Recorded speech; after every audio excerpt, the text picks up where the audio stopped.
shut up and move on. That's what they're telling you, the Democrats, the media, the establishment. Shut up and move on. It's time for unity. Oh, is it? Is it really? I don't recall them shutting up and moving on after 2016. I don't remember much unity on their part these last 4 years. It's been the exact opposite. 4 years of non-stop hate, harassment, and resistance. They didn't shut up.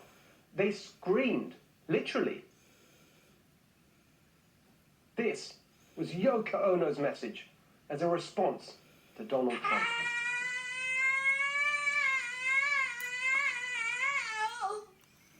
Really? Oh, sorry.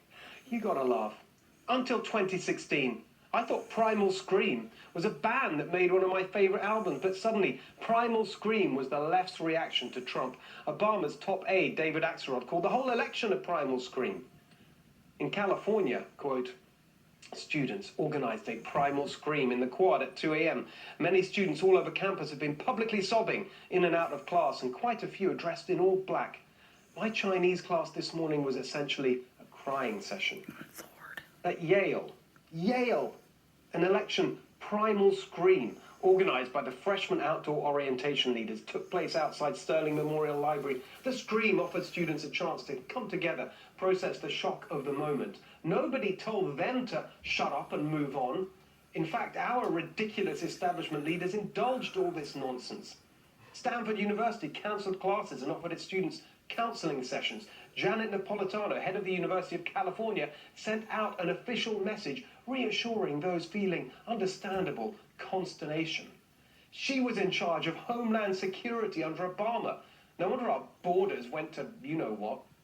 The media didn't smear and dismiss people protesting the 2016 results. They celebrated them. Remember the safety pins? Perhaps the most pathetic political protest of all time. In the wake of the election, many are wearing safety pins in silent protest. Look at this poor woman wearing her safety pin today and until people I know and love can feel safe again. Vain Hollywood celebrities were desperately doing it, of course, like Star Trek's Patrick Stewart. Oh, brother. Not to be left out of the intergalactic virtue signaling. One of the writers of the Star Wars movie, Rogue One, joined in too. Star Wars against hate, he tweeted powerfully. Oh, for goodness sake.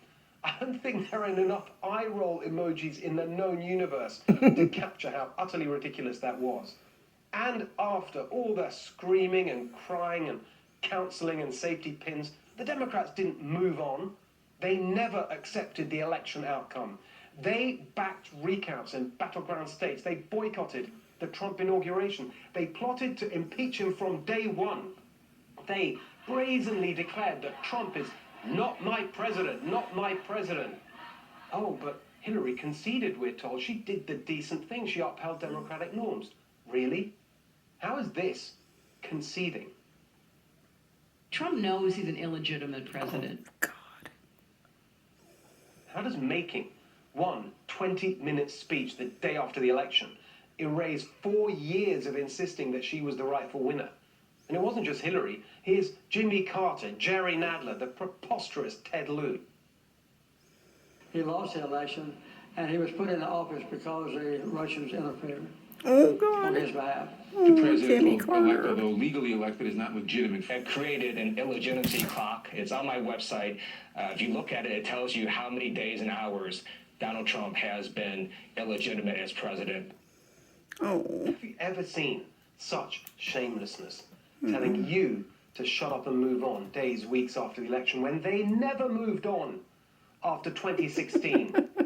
Biden's shamelessness demanding you accept his legitimacy when he never accepted President Trump's. This was Biden just last year. He is an illegitimate president in my mind. Folks, look, I absolutely agree. Oh, God. What planet are they on with their clueless calls for unity? They haven't got the first idea how angry half the country is with the way they behave. You're not happy, are you, Petey? And if you see anybody from that cabinet in a restaurant, in a department store, at a gasoline station, you get out and you create a crowd. And you push back on them. And you tell them they're not welcome. Oh. not just the Democrats, but their stooges in the media in Silicon Valley. Remember the video of the Google company meeting that was obtained by Breitbart? Founder Sergey Brin compared Trump supporters to fascists and communists. Google's top lawyer, Kent Walker, said Trump voters were motivated by fear, xenophobia, and hatred. He said Google should fight to ensure the populist movement is just a blip and a hiccup in history. Ominously, CEO Sundar Pichai pledged that Google would develop artificial intelligence tools against low information Trump voters. Unity. Now they want unity? No. No. They say that anyone questioning election irregularities is pushing conspiracy theories. Conspiracy theories from the people who told us that Trump created a secret internet server to communicate covertly with Russia, that Trump's campaign manager secretly visited Julian Assange 3 times in the Ecuadorian embassy in London, and no one noticed.